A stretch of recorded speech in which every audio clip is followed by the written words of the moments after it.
Well, good evening and welcome to this meeting for Monday, October 6th, 2025. Everybody could please stand for the pledge of allegiance.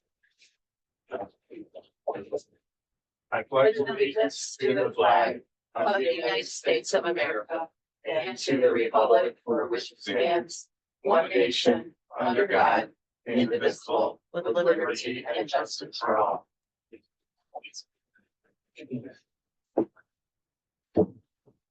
Roll call, please. Mr. Grigsby, Here. Mr. Hayes, Here. Mrs. McCarthy, here, Mrs. Saxon, Here, Mr. Vaca. Here. Finalization of the agenda. Is there anything to add or remove? The agenda is final as presented. Thank you. We're ready to the superintendent treasurer report. Well, tonight is all about our treasurer for the most part, Fanta, who is going to present our financial forecast. Ms. Fanta. Look at that enthusiasm. Okay. can you hear the crickets? What? Listen, can you hear the crickets? You got a little bit of drool right here? Not yet. All right, well, keep me. Good to be over on this side. It's different, isn't it? Yeah, strange. All right, so tonight I'm going to present the updated financial forecast, or what we used to call the 5-year forecast. But now we're calling it a financial forecast. Normally we would present this in November, but because of the legislative changes, we're now required to present in October. Even though it's only moved up a month, this earlier timing kind of slightly tweaks how we forecast our analysis and all whatnot. Typically we would have a whole extra month's worth of data to base our projections off of. And it doesn't seem like a whole lot, but if you think about October, we have student counts in there that would have been finalized when we present. So this forecast has a lot more estimates than we typically would have because of the earlier timeline. Another change to the forecast is it's no longer required to be a 5-year forecast. The state is only requiring us to do a 3-year forecast.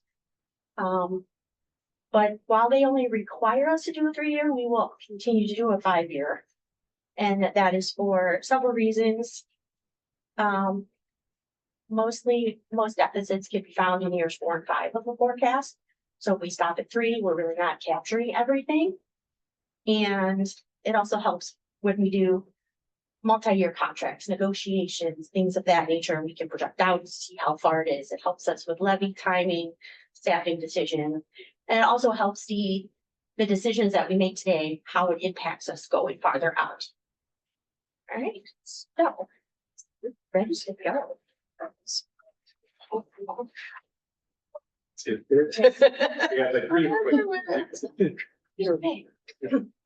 So just going to give you a quick little refresher. When we're talking about the forecast, we're talking about general fund.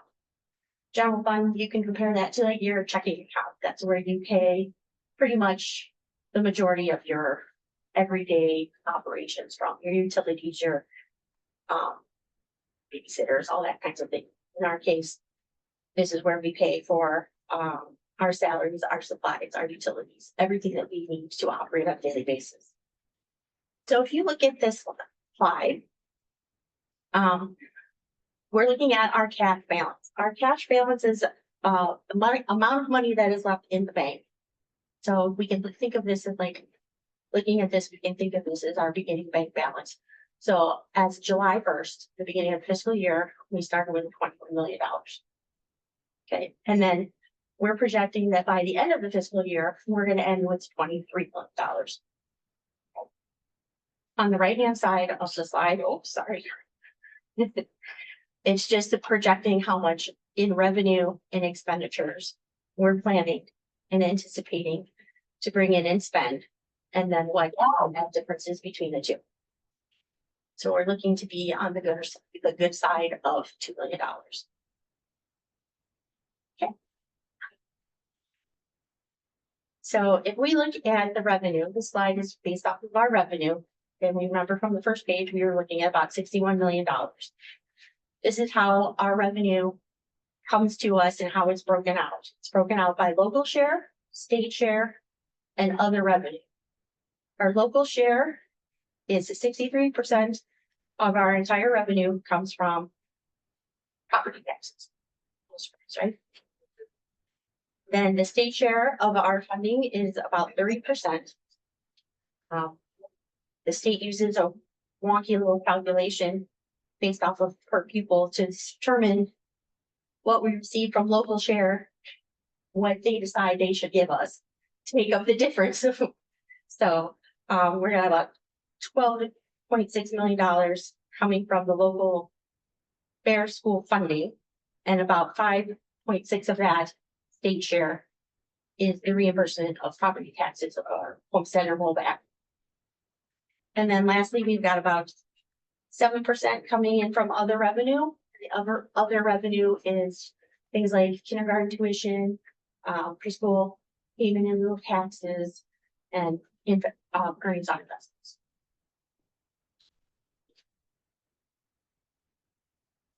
And then this is how we're spending our money.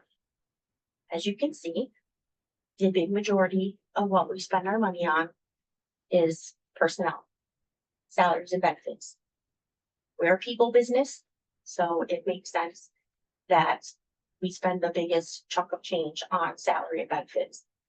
Right now, we're looking at 82% of our expenditures are for salary and benefits, and the average spend in other districts around our area is about 80 and 85.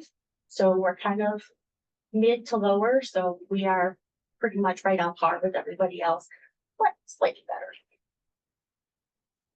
Then our next area of spend is purchase services. We're spending about $7 million there. These are items like food service contracts, utilities, ESC contracts, legal fees, life insurance or insurances, and things of those natures, the things that we have to go out and have somebody help us with. And then our last portion, it's the smallest portion, which is about $3.6 million.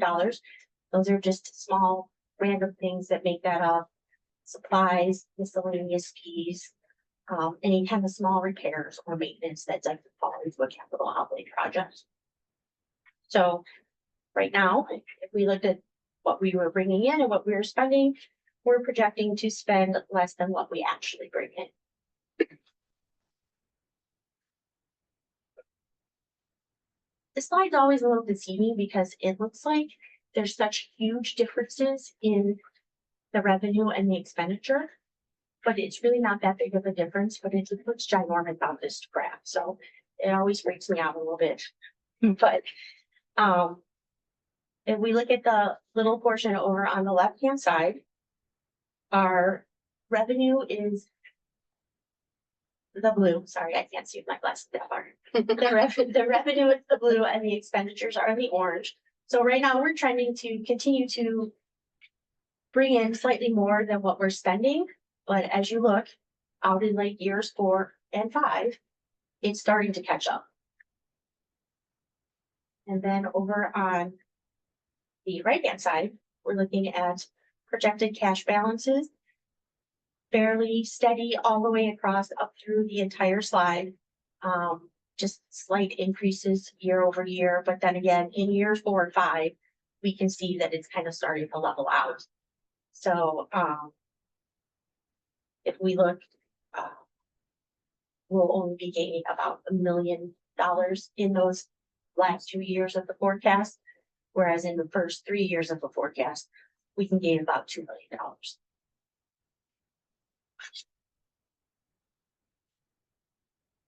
And then this is our cash on hand. In 25, fiscal year 25, you'll see kind of a large drop there. That drop is because we moved $6.5 million into our capital outlay plan. So we didn't lose it. We're not, it's just not included in the general fund. So remember, this is just all general fund money. So we moved it out of general fund. So it looks like there's a little bit of a dip there. But as you see, we steadily, very slightly increase, and it kind of tapers off. And in 2030, we're about 168 days of cash on hand, which is phenomenal for the most part. there are many districts that don't even have 90 days of cash on hand, so we are still in a pretty good position. Our next slide is our student demographics. This is our enrollment of how many kids we're enrolling each year. Overall, in the state of Ohio, I believe the fact is 10% drop in enrollment across the state of Ohio. Ours has dipped down a little bit from 24 to 25, but then you see it start to climb again. So looking at that, we can look at that and there's really no need for any kind of drastic staffing changes or anything along those lines. We're still pretty even to them across there.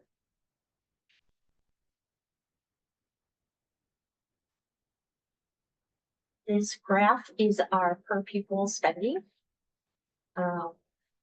As far as other districts in Lorraine County go, we're at the lower end of the middle range.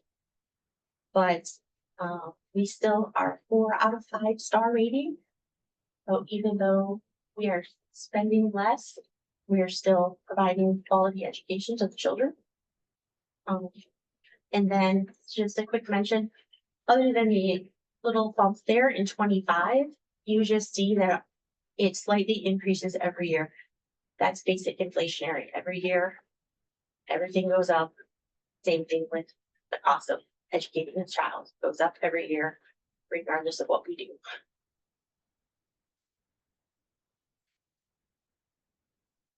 And then lastly, here's our graph again to follow up with our student demographics. Costing us about $79 per student per day to educate the children. 58% of that funding that we use comes from residential property taxes. And then the other 42% is coming from the state and commercial or industrial real estate.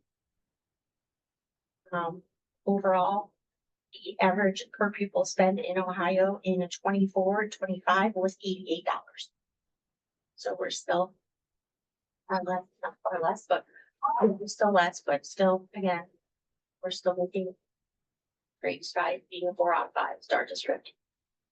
So what all of this means is that all of the decisions that you guys as the board have been making with the administrators show being smart and responsible with all of our funding. We're in a pretty solid financial position right now. But it's important that we continue to keep an eye on it so that we can make good decisions in a time frame that we need to make. Can you go back to the screen that shows revenue versus expenses through 30? Please?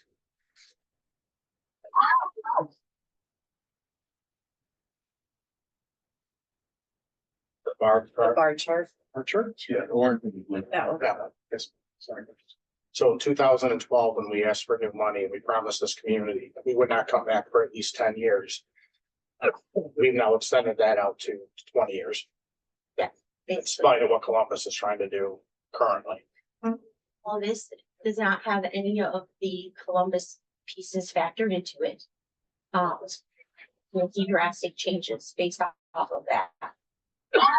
So we leave that out. We're not bothering the community for anything right now. So again, I know we have limited people in the community watching us right now, but we stand to lose to the tune of $12 million minimum. At the Very minimal, just with one of the We lose the homestead rollback, that's another 6 million, that's 18 million. Yeah. So this picture changes very, very quickly, It changed very quickly, very drastic. and that helps the taxpayers. How? It does not. I didn't think so. Shogun. There might be one time a year that they see a small refund, and then the next year it will just, it's just gonna go right back up. And if we have to go out on a levy, the levy's gonna cost us more, cost them more. We'll have to put it on for more mills than we would if we were just trading. And knowing that a large portion of our revenue stream was emergency levies, in all reality, being a growing community, their taxes have actually gone down year after year due to the growth. They have, So all of this hard work that's been done to this district is at risk. Because somebody in another county's made decisions that their funding formula that was found unconstitutional 30+ years ago.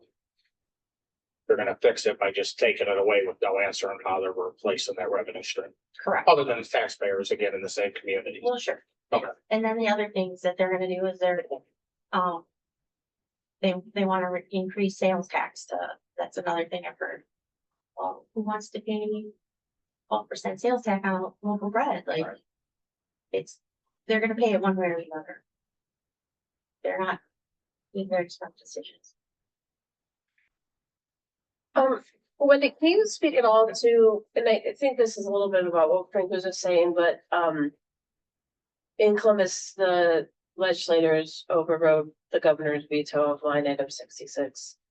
And if I was reading that correctly, that gives, and I could be completely wrong because there's so many things going on in Columbus right now.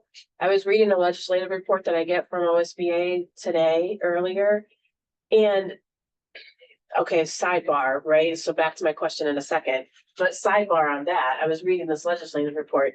And it's not just the education committee that you have to be concerned about when you're looking at legislation or upcoming, potential laws in Ohio. It's under Ways and Means. It's under like every category that you can think of. There is something that affects public education in Ohio. So that was my sidebar. Back to my question, which is why I may be confused. Veto of line item 66. The governor vetoed it, the legislator overrode the veto. That gives the county, budget commission, the ability to determine that a municipal or a school doesn't need that amount of tax and to reevaluate that, or is that a different? I have to double I check. know, I don't think that's a that's different one. 66. It's Okay. not. So 66 basically was the override of districts and municipalities being able to put emergency substitute and replacement levies on a ballot. And so because our only source of revenue outside of inside millage is coming from a substitute levy, this obviously for North Ridgeville is a very significant issue that will lead to a very significant deficit. I know that our legislators that are local are working to find a fix for that piece because there are 23 or 24, I could be off slightly, but 20 something districts in Ohio that carry a substitute levy, which to your point earlier in talking, moving forward, if we were not able to renew that levy, it would not be subject to 12.5% homestead and rollback, meaning that it would cost taxpayers an additional 12% just to keep us at our current funding levels. Right. Which would in effect cost them far more money in the long run than if we were just able to renew. I think our team, our community, all of you have done an outstanding job advocating for those points.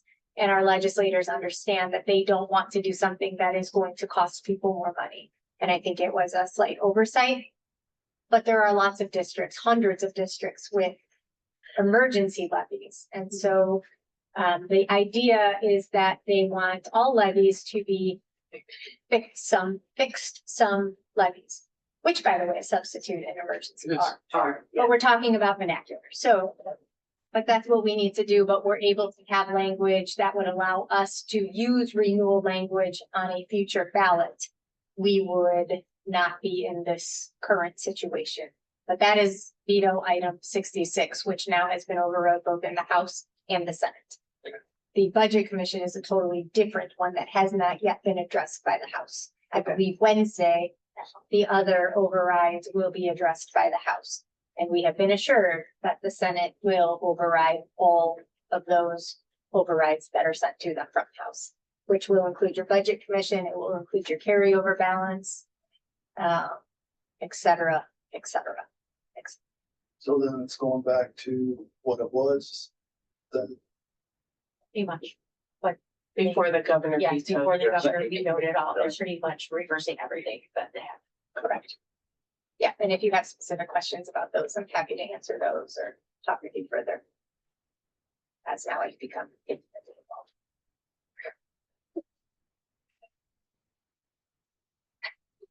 So when will we see a forecast that plugs in some of the what ifs from Columbus? So, Or the actuals from Columbus? or the actuals from Columbus. So our software that we use to create the forecast, they're working on building the things in the background so that we can go in and plug in our numbers. Okay. So that we can see what it truly looks like. Since they just voted on that on Wednesday, Right. they had a temporary one that we all just used to say where we came up with our $12 million. But now they're working to make it more exact and precise so that we can see truly how much it truly does cost, how far out, what it does in year 2, 3, 4, 5. And to just, I guess, substantiate Ms. Fanta's conversation is that it's all very unknown, right? So as of Wednesday, the law will go into effect in 90 days, which means at that point, we'll have a better idea of what is actually going to impact us. But in those 90 days, there are, Mr. Pratt, how many? 19 other bills out there that impact us financially. And so trying to understand which, legislation moves through, which legislation is modified to help. And again, anybody watching, anybody here, the more we can advocate on our behalf to fix some of what is transpiring here is advantageous for us right now. So if you've not yet reached out to those legislators, please make sure that you do. I did hear from Gail Manning yesterday, who spoke with one of the legislators out east, who has actually been the main introducer of most of these property tax issues. She was able to share with him the impact specifically in North Bridgeville, and assures me that within a day or two, meaning today or tomorrow, she is going to send language our way regarding legislation that will ultimately help. So I'm waiting to see what that looks like, and we'll report that to you ASAP. Thank you. Ms. Fanta, knowing that we don't have a real number, or to be go on the high end, can $12 million get worse for us? Way worse. Way Oh, yes, way worse. Absolutely. $12 million is just hospital fixes it. Well, that's what I'm talking about. You said they gave you a formula and they're rebuilding it in the background. Can that $12 million? I know we got other issues. Yeah, it can fluctuate a little bit. $12 million is an estimate of what we were using before based off of like what the levy brings in on average. So it could tweak a little bit, could go slightly higher, but Okay. in the ballpark of $12 million. And we would have to go back out on the ballot a lot sooner. We'd have to go back in 27. To try and make up that money. Whereas if that didn't happen, we wouldn't even have to consider it 20 or 30. But I get a little bit of savings, 20 cents. Yes, That's awesome. yes. I think I want to say one of the projections was like not even $500. Our property tax from the schools have gone down every year for the last 20 years plus. So We are fortunate that we are in the place we are. There are a lot of districts that I'm not exactly sure how they're going to keep their doors open. It's sad. It's really sad. thank you. Well, that was fun. Well, yeah. Right? Thank you. Thank you, Ms. Fanta. Next, Mr. Critt is going to share with you some options for the next 2 years worth of calendars. Mr. Critt. Good evening. I hope that I bring happier times. The superintendent Casario said we do and have shared with you a couple of drafts for the 26-27 and the 27-28 school year calendars. Our hope is to get those approved actually in November so that we align with our board policy. So just really high level on this. These schedules are very similar to what we have in place this year and what we've had in place for the last year or two. So if you remember about 2 years back, We compress the school year a little bit, we lengthen our school day, took some days off. And both of these calendars follow that similar model. So in both calendars, 26, 27, 27, 28, you'd be looking at starting students on the third Thursday in August. And that's going to be significant here in just a minute. So on the 26, 27 calendar, you're looking at your typical Labor Day as a day off in September. And we've got some peak time built in that third week. That's very similar to what we have done this past year. In October, there's a day off, first full week of October, and then a Records Day on the 23rd of October. That's for the end of the first quarter. So if you have not looked at a school calendar recently, that's coming up really, really soon here. We're going to reach the end of the first quarter. A little change in November in both of these, in that in the past couple of years, we have taken Election Day as either a PD day or as a day off because of the number of people in our buildings voting. They have actually changed polling locations, so we don't have anybody polling at any of our buildings for the next 2 years. So those will go back to being student days. That is in large part due to parking, construction, everything that goes along there. December of 26, we were looking at a 2-week holiday break in December. That gets shortened a little bit in December of 27 on the 27-28 calendar. It actually goes to an 8-day break instead of a 10. And again, the reason for that we'll talk about when we get to the end of this calendar.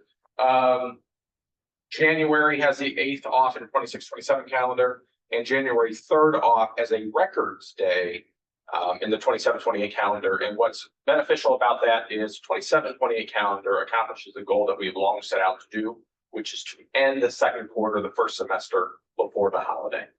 So that when students come back, they're starting actually with their second semester. That has long been a goal and desire for high school. February, we'll have a PD day in both of those. We'll have President's Day in both of those. March, we'll have spring break in the 26-27 and 27-28 calendar. Either the very last week of March or the week before that, depending on which calendar that you're looking at. March and 28 also has an extra day that's kind of a floating day. And we've done this in the past when we've needed to. March of 20 or February 28 is actually a leap year. So there's an extra day built into the calendar. But we've put a day in there as a calamity makeup day. And the reason for that, again, I'm going to share with you here momentarily. A couple of days off in April of 28. And then in May, what we're looking at for last days for students, 26-27 school year is actually May 19th, which is a Wednesday.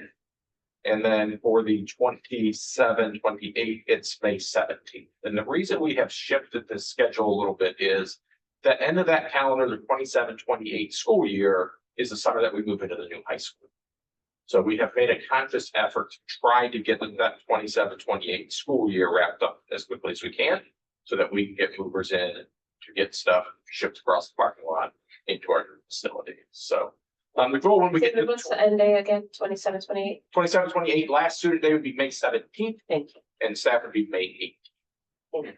And then our goal would be when we look at 28-29 calendar, which would happen next school year, if we would look to start that year as late as we possibly can to provide as much time as we can have for that. But so I know that's a lot of information, but we have long set out to have 2 years worth of calendars done. I got to tip my hat to the calendar committee. It was made up of both administration and members from both associations. I think we put together a pretty strong kind of calendars here for consideration. So, are there any questions in general?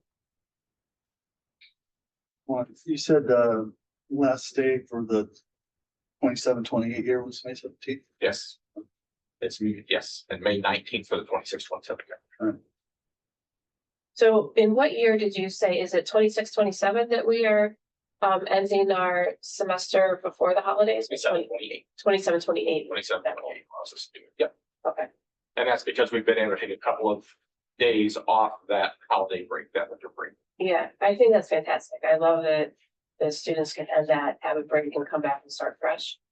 How do you think that'll be impacted when for 28, 29? I would assume that the major holidays in those cases are going to go to Sundays. So again, anytime you have a weekend holiday, you do have the ability to have a couple of days at the beginning of those weeks. So that should benefit us as well. Okay. Great. Thank you. Awesome. We will see you sometime in November. Thank you. We'll be here. Thank you, Mr. Fritz. That concludes the superintendent treasurer's report. Thank you. Announcements of the evening, Ms. McCarthy? Yeah, so as Mr. Fritz just mentioned, the two proposed calendars will be on the November Board of Education meeting agendas to allow for that month of, I think it's like has to be public for a month before we vote on it, that kind of thing. Also Joanna Tamira, submitted her resignation as our JVS school board member. So we will need to have a conversation about that at some point, and probably at our very next meeting, nominate and select somebody to be our JVS board rep for the remainder of this year, because her term was to expire December 31st of 25. So for really, by the time that we get to that point, it would be in November and December. And then in January, we will appoint the JVS rep for a 3-year term, starting in January. The JVS board, if you're interested, in being our rep for the JVS board, they meet one Thursday a month. In their next meetings, we're gonna miss the October one, it's October 16th. The next two meetings would be November 20th and December 11th. They meet at 6 p.m. At JVS. So we'll have that conversation at our next meeting, right, Mr. Rocco? Yes. And if you're interested, please say so. So that we can do a nomination and appointment. Are we submitting any applications from community members? And if we don't have somebody who's interested in serving, we would need to. Okay. I would think that for this last 2 months, Right, for the last, one of us could do that. right, But if going on in the future, if that's not something that a member of this board wants to entertain, then we would have to submit, or we would have to collect applications for okay. I know one of the reasons Mr. Mayor decided to resign early is they're getting ready to embark on some changes out there, and she thought it might be beneficial for whoever does take up that role to be a part of those conversations right from the onset, instead of stepping into conversation that's 2 or 3 months old. So that's something else to consider. All right, so the announcements I have. Thank you. Normally this is hearing of the public, but there is nobody in attendance this evening other than ourselves, so we'll move right into the education report. Saxon? We have a few items for your consideration under the education report. We have 3 field trips. The first one is an international service trip to Costa Rica during the summer of 2026. Next is supervised overnight field trip for the NRHS cheer team to travel to Walt Disney, Florida for the purpose of attending UCA cheer competition from February 5th, 2026 through February 9th, 2026.